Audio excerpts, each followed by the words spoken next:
Hello friends, welcome everyone. நான் உங்கள் சபரி. பூனே சிட்டில ஹடாப்சர்னு சொல்லிட்டு ஒரு ஏரியா இருக்கு. அந்த ஏரியால வாழ்ற நிறைய மக்கள் வசதியா தான் வாழுவாங்க. எல்லாத்துக்குமே பெரிய பெரிய பங்களா இருக்கும். அந்த ஏரியாவுக்கு போனாவே இது ரொம்ப ரிச்சான ஏரியாவே இருக்குன்னு சொல்லிட்டு எல்லாருமே பார்த்துட்டு தான் இருப்பாங்க. அப்படிப்பட்ட ஏரியால ரொம்ப வருஷங்களா வாழ்றவர் தான் சதீஷ் வாக். இந்த சதீஷ்க்கு 58 வயது ஆகுது. ஒரு பெரிய பிசினஸ்மேன். கோடிக்கணக்கில் அவருக்கு சொத்து இருக்கு. சொத்தையும் தாண்டி அவருக்கு இருக்கிற கான்டாக்ட்ஸ் எல்லாமே பெரிய ஆட்களோட கான்டாக்ட்ஸ் மட்டும்தான்.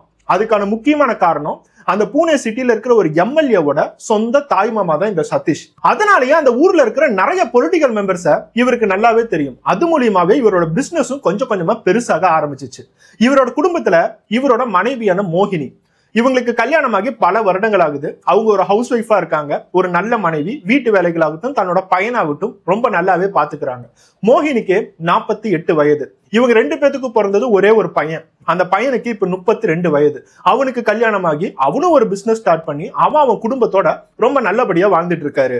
சதீஷோட குடும்பத்தை பத்தி நம்ம பேசும்போது அவங்க கையில எவ்வளவு காசு இருக்கும், எவ்வளவு வசதிகள் இருக்கும், அவங்க எவ்வளவு சந்தோஷமா இருப்பாங்க, சுத்தி இருக்கிறவங்க கிட்ட அவங்களுக்கு எவ்வளவு மரியாதை இருக்குங்கிறது நல்லாவே உங்களுக்கு புரிஞ்சிருக்கும். ஒரு பணக்கார குடும்பத்துக்கிட்ட இருக்கிற ஒரே பிரச்சனை என்னன்னா அவங்களோட பணத்தை எப்படி அதிகமாக்குறதுன்னு சொல்லிட்டு அதுலயே தான் அவங்க பிரச்சனையை கொண்டுட்டு வருவாங்க.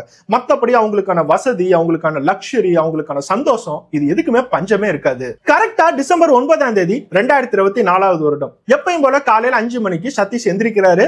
ரெஃப்ரெஷ் ஆனதுக்கு அப்புறம் ஒரு 6 மணி பக்கம் வெளியே அதே தெருவுல வாக்கிங் போறாரு. தினம் தினம் அவரோட ஏரியால அவருக்கு வாக்கிங் போறக்கூடிய ஒரு பழக்கம் இருக்கு. அதை கவனிச்ச ஏதோ ஒரு கும்பல் அன்னைக்கு டிசம்பர் 9ஆம் தேதி காலையில 6 மணி பக்கம் அவர் வாக்கிங் போயிட்டு இருக்கும் போது திடீர்னு ஒரு பக்கத்துல ஒரு கார் வந்து நிக்குது. அந்த கார்ல இருந்து 4 பேர் வெளியே இறங்குறாங்க. ஒருத்தர் வண்டி ஓட்டிட்டு இருக்காரு.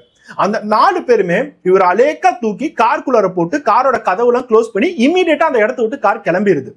இது பப்ளிக்கா நடந்திருக்கு. ஆள் நடமாட்டம் இல்லாத ஏரியா இல்ல. அந்த இடத்துல நிறைய பேர் வாக்கிங்க்கு வந்துட்டு தான் இருக்காங்க. எல்லாருமே தன்னோட கண் முன்னாடி சதீஷை யாரோ கடத்திட்டு போறாங்கிறது நல்லாவே தெரியுது. அந்த லெவலுக்கு பப்ளிக்கா பண்ணிருக்காங்க. அங்க சில சிசிடிவி கேமராஸ் முதற்கொண்டு இன்ஸ்டால் ஆயிருக்கு. இப்ப அந்த ஏரியா மக்கள் எல்லாத்துக்குமே சதீஷை யாரோ கடத்திட்டாங்க அப்படிங்கிற இன்ஃபர்மேஷன் கொஞ்சம் கொஞ்சமா பரவ ஆரம்பிக்குது. சதீஷோட வீட்டுல இருக்க அவரோட மனைவியான மோகினிக்கு இது தெரிய வருது. இது தெரிய வந்தோன்னே அவங்க உடனே தன்னோட பையனுக்கு கால் பண்றாங்க, போலீஸ்க்கு கால் பண்றாங்க. மோகினியை பாக்குறதுக்கே எல்லாத்துக்கும் பயமா இருக்கு. அவங்களுக்கு அப்படி ஒரு அதிர்ச்சி, என்னோட கணவருக்கு என்ன ஆச்சு, என்னோட கணவரை தூக்கிட்டு போயிட்டாங்களா, அவருக்கு தொழில் ரீதியா நிறைய எதிரிகள் இருக்காங்கன்னு எனக்கு தெரியும். ஆனா தூக்கிட்டு போகிற லெவலுக்கு, இவரை கடத்துற லெவலுக்கு யாரு பிளான் பண்ணிருப்பாங்க?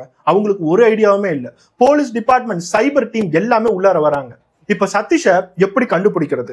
ஒருத்தவங்க பிளான் பண்ணி அவர் வாக்கிங் போகும்போது ஒரு கார்ல கடத்திருக்காங்க அப்படின்னா கண்டிப்பா திருப்பி உங்களுக்கு கால் பண்ணுவாங்க. கால் பண்றது ஒன்னு அவரோட பையனுக்கா இருக்கும், இல்ல அவரோட வைஃபான மோகினிக்கா இருக்கும். உங்களுக்கு கால் வரும், கொஞ்ச நேரம் வெயிட் பண்ணுங்க. சைபர் டீம் எல்லாமே உள்ளார இன்வால்வ் ஆயிருக்காங்க. கால் வந்ததுக்கு அப்புறம் அவங்க கோடிக்கணக்கில் உங்ககிட்ட டிமாண்ட் பண்ணுவாங்க. எவ்வளவு கேட்டாலும் பரவாயில்ல, அதை நம்ம செட்டில் பண்ணிட்டு ஃபர்ஸ்ட் சதீஷை உயிரோட வீட்டுக்கு கூட்டிட்டு வரணும். அதுக்கப்புறம் அந்த கிட்னாப்பர்ஸ் யாரு, திருப்பி அந்த காசை எப்படி வாங்குறதுங்கிறத நம்ம ஈஸியாவே பாத்துக்கலாம். இதுதான் போலீஸோட ஒரு பேசிக் ரூல். அவரோட உயிரை காப்பாற்றணும். வீட்டுக்கு கூட்டிட்டு வந்து உட்கார வச்சதுக்கு அப்புறம் காசு எப்ப வேணாலும் கிட்னாப்பர்ஸ் கால் பண்ணுவாங்கன்னு சொல்லிட்டு 2 மணி நேரம் ஆச்சு, 3 மணி நேரம் ஆச்சு. ஆனா யாரு கிட்னாப் பண்ணாங்களோ அவங்க கால் பண்ற மாதிரியே தெரியல. ஆரம்பத்துல போலீஸ் இது காசுக்காக கிட்னாப் பண்ணிருக்காங்கன்னு நினைச்சவங்க எல்லாருமே கொஞ்சம் கொஞ்சமா வேற மாதிரி யோசிக்க ஆரம்பிக்கிறாங்க. காசுக்காக இல்லாட்டி அவர் வேற கொலை பண்றதுக்காக கிட்னாப் பண்ணிருப்பாங்களோ? அவருக்கு தொழில் ரீதியா நிறைய எதிரிகள் இருக்கிறதுக்கு வாய்ப்புகள் இருக்கு. அது மூலியமா நிறைய பேத்துக்கு நிறைய லாஸ் ஆயிருக்கும். அதுக்காக கூட இவரை கடத்திட்டு போய் கொலை பண்ணிருக்கலாம்ல. ஒரு பெரிய பிசினஸ்மேன் அப்படின்னா உள்ளுக்குள்ளார சீக்கிரட்டா நிறைய விஷயங்கள், நம்ம போலீஸ்க்கே தெரியாத விஷயங்கள்லாம் நடந்திருக்கும். அது என்ன பண்ணாருங்கிறத அவங்களோட மனைவி கிட்டயோ இல்ல அவரோட மகன்கிட்ட கேட்டா கூட அவங்களுக்கு தெரியாது. அது சதீஷ்க்கு மட்டும்தான் தெரியும். இருந்தாலும் இந்த கிட்னாப்பர்ஸ் எங்கிறத ட்ரேஸ் பண்ண ஆரம்பிக்கிறாங்க. அவங்களுக்கு முக்கியமா கிடைச்ச எவிடன்ஸ், அவரை எங்க கடத்தினாங்களோ அந்த இடத்துல சிசிடிவி கேமராஸ் இன்ஸ்டால் ஆயிருக்கு. ஆனா அவங்க எல்லாருமே முகமூடி போட்டிருந்ததுனால அவங்களோட அடையாளம் யாருக்கும் தெரியல. இன்னொரு சைடு அந்த காரோட நம்பர் பிளேட்டை ட்ராக் பண்றாங்க. அந்த நம்பர் ஒரு ஃபேக் நம்பர். அஃப்கோர்ஸ் யாராச்சும் காரை கொண்டுட்டு வந்து கடத்துறாங்க அப்படின்னா அவனோட அட்ரஸ் அப்படியே பப்ளிக்கா விட்டுட்டு போவாங்களா? சோ நம்பர் பிளேட் ஃபேக்குங்கிறது தெரிஞ்சிருச்சு.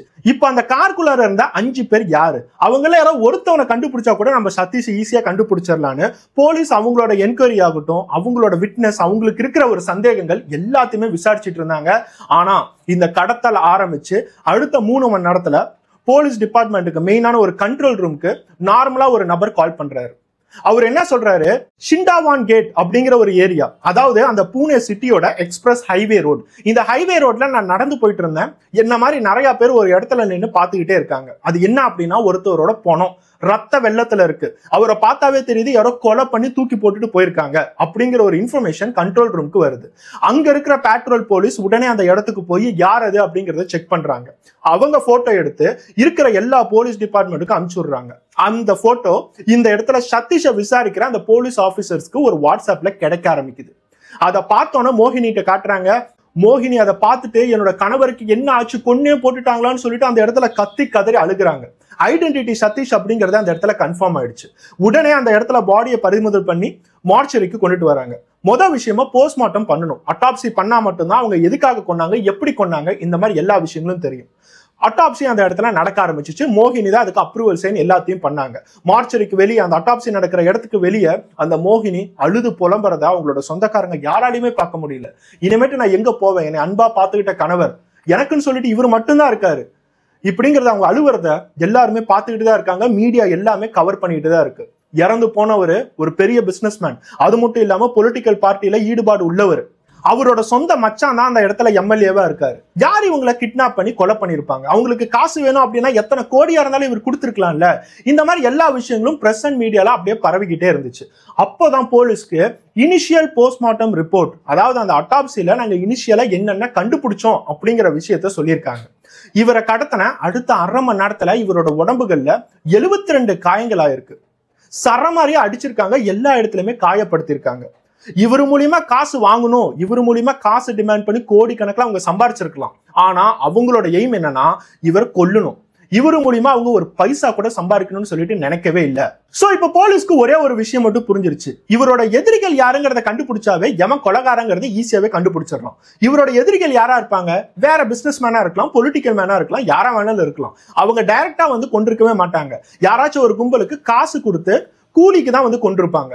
அவங்களை பிடிச்சாவே நம்ம ஈஸியா ட்ரேஸ் பண்ணலாம் அப்படிங்கிறது போலீஸோட அபிப்பிராயம்.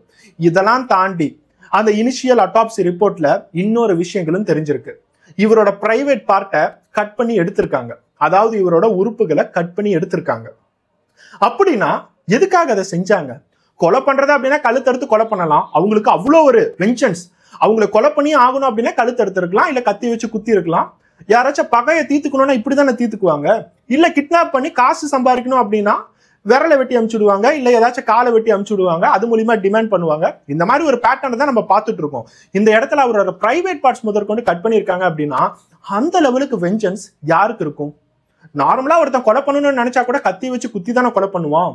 எதனால இப்படி பண்ணாங்க? அதுதான் போலீஸ்க்கு இருக்கிற இன்னொரு கேள்வியே.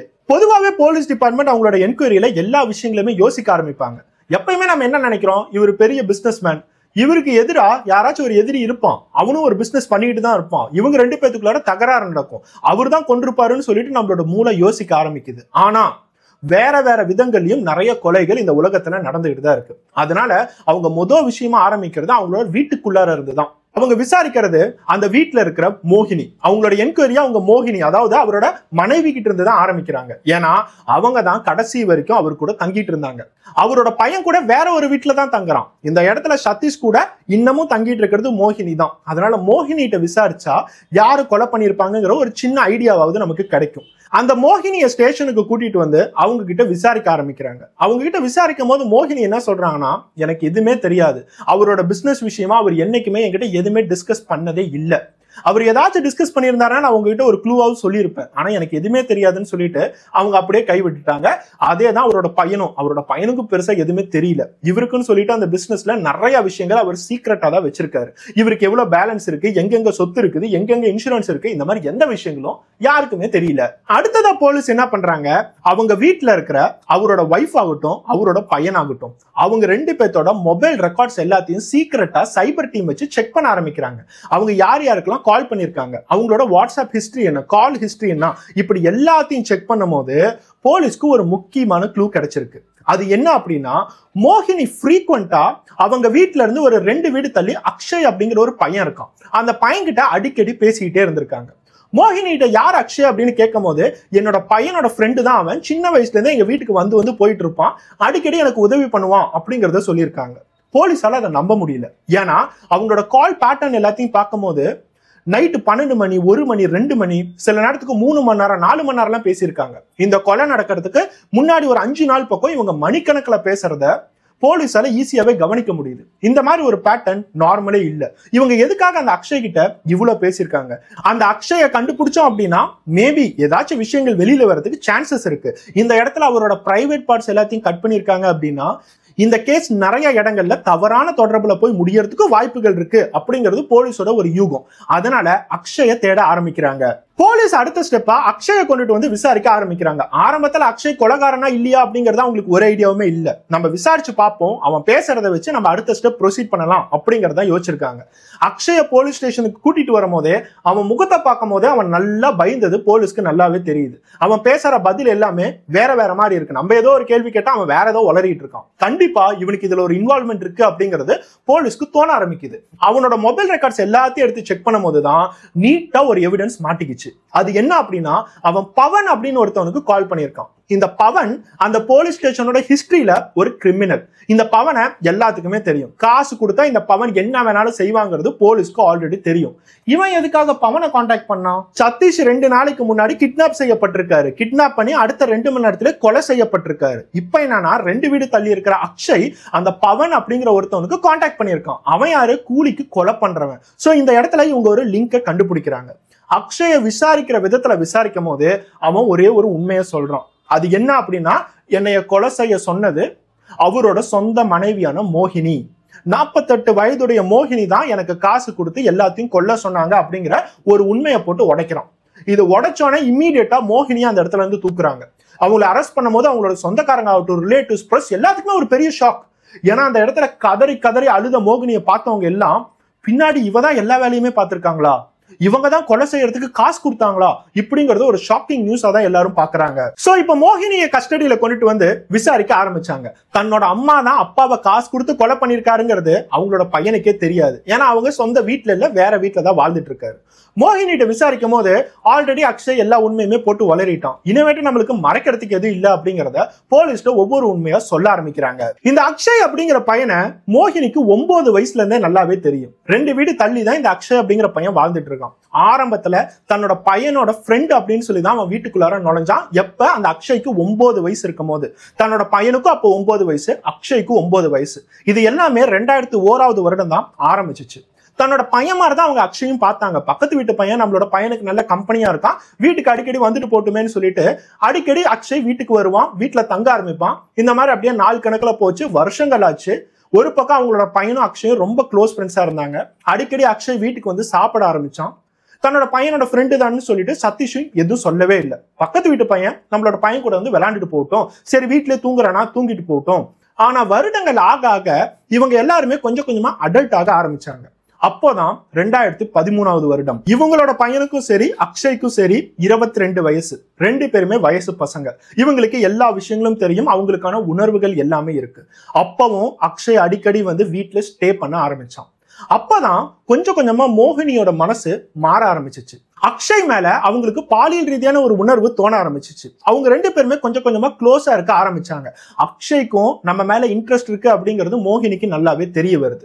இவங்க 2 பேரும் எந்த லெவலுக்கு க்ளோஸா இருக்காங்கன்னா, தன்னோட பையன் வெளியே போகும்போது அவனோட ஃப்ரெண்டுக்கு மோகினி கால் பண்ணுவாங்க. அக்ஷய் வெளியே போயிட்டா, நீ உள்ளாரவா அப்படின்னு சொல்லிட்டு வீட்டுக்குள்ளார கூட்டிட்டு வந்து அவங்களோட சொந்த பெட்ரூம்ல பாலியல் உறவு வைக்க ஆரம்பிப்பாங்க. இது எப்ப நடந்துச்சு? அக்ஷய்க்கு 22 வயது இருக்கும் போது. அக்ஷய்க்கு 22 வயது அப்படின்னா அப்ப 2013வது வருடம் மோகினிக்கு 38 வயது. அப்ப இருந்து இவங்களோட ரிலேஷன்ஷிப் ஸ்டார்ட் ஆகுது. யாருக்குமே தெரியல, ரொம்ப சீக்கிரட்டா வச்சிருந்தாங்க. அக்ஷய் 9 வயசுல இருந்து வீட்டுக்கு வந்துட்டு தானே போறான்னு சொல்லிட்டு சதீஷ்க்கு ஒன்னும் தோணல.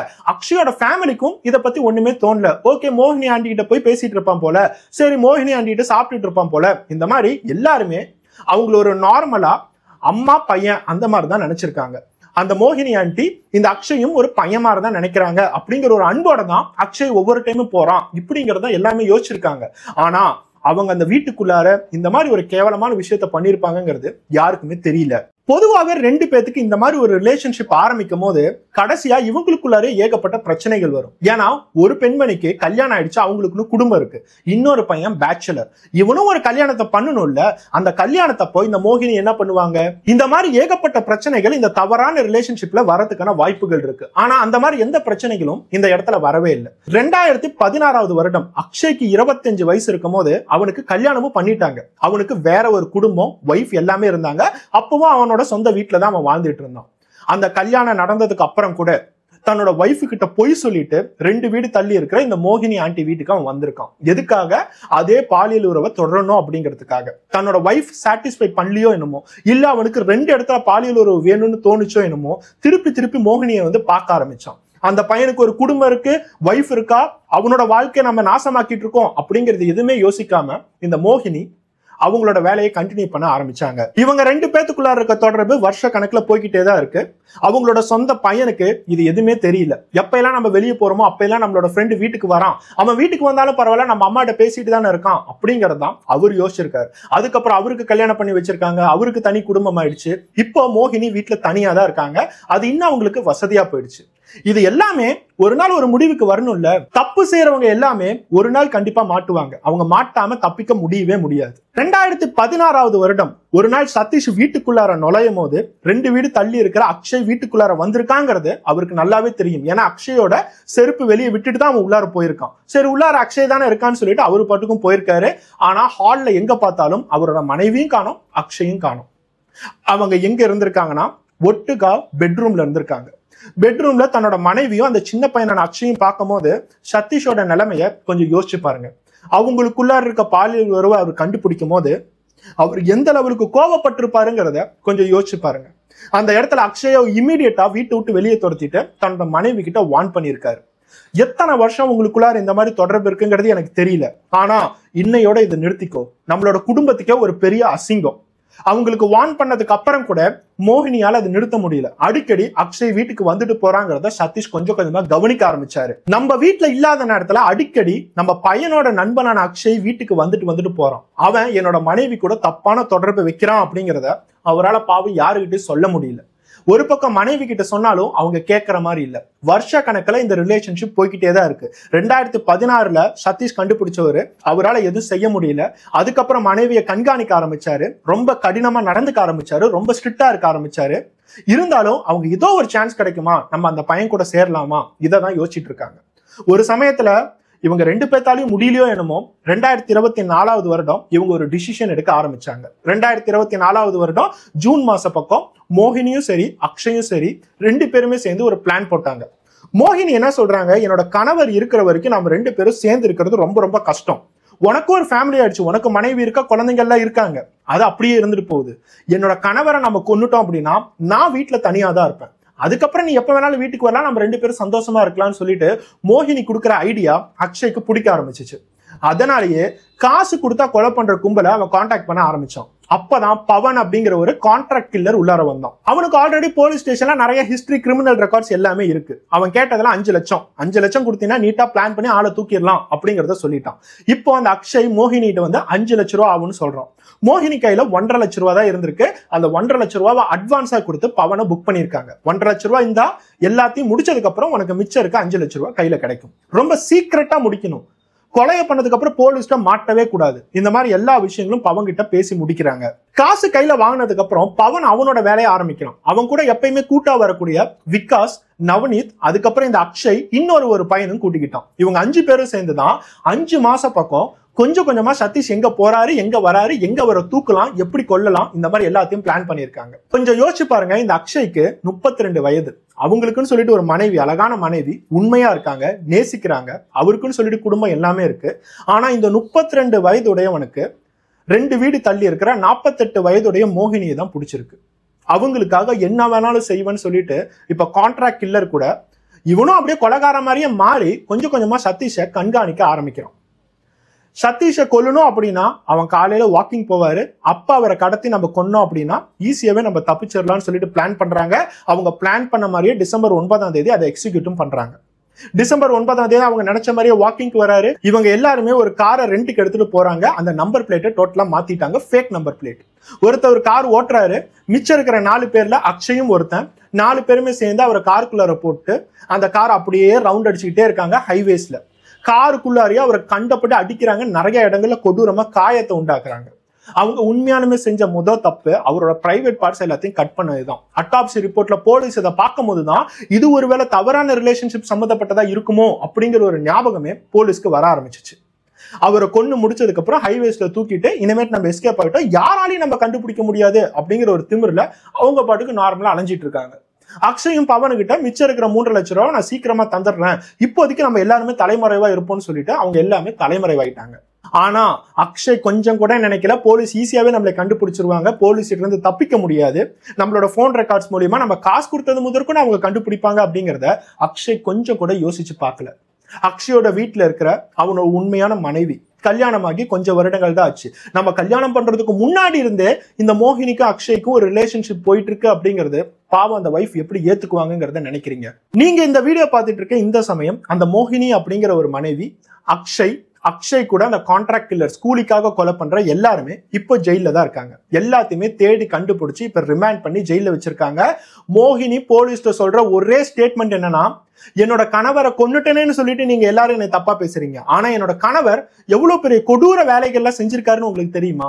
தினம் என்னை போட்டு அடிப்பாரு, என்னை டார்ச்சர் பண்ணுவாரு, இந்த மாதிரி விஷயங்கள்லாம் சொல்லியிருக்காங்க. நம்மளும் ஒவ்வொரு கேசஸையும் பார்த்துட்டு இருக்கோம். நிறைய பேர் இந்த மாதிரி தவறுகளை செஞ்சுட்டு என்னோட கணவர் என்னை அடிச்சாரு, கொடுமைப்படுத்தினாரு, செக்ஸ் டார்ச்சர் பண்ணாரு, இந்த மாதிரி எல்லா விஷயங்களும் தான் சொல்லிட்டு இருக்காங்க. அவங்க எல்லாத்துக்கும் கேட்கறது ஒரே ஒரு கேள்விதான், உங்களோட கணவர் உங்களை டார்ச்சர் பண்ணும் போதோ, உங்களை ரேப் பண்ணும் போதோ, உங்களை செக்ஸ் டார்ச்சர் பண்ணும் போதோ இந்த கவர்மெண்ட்ல டிவோர்ஸ் அப்படின்னு ஒரு ப்ராசஸ் இருக்கு. அந்த டிவோர்ஸ்க்கு நீங்க அப்ளை பண்ணலாம்ல, ஏன் அப்ளை பண்ணல?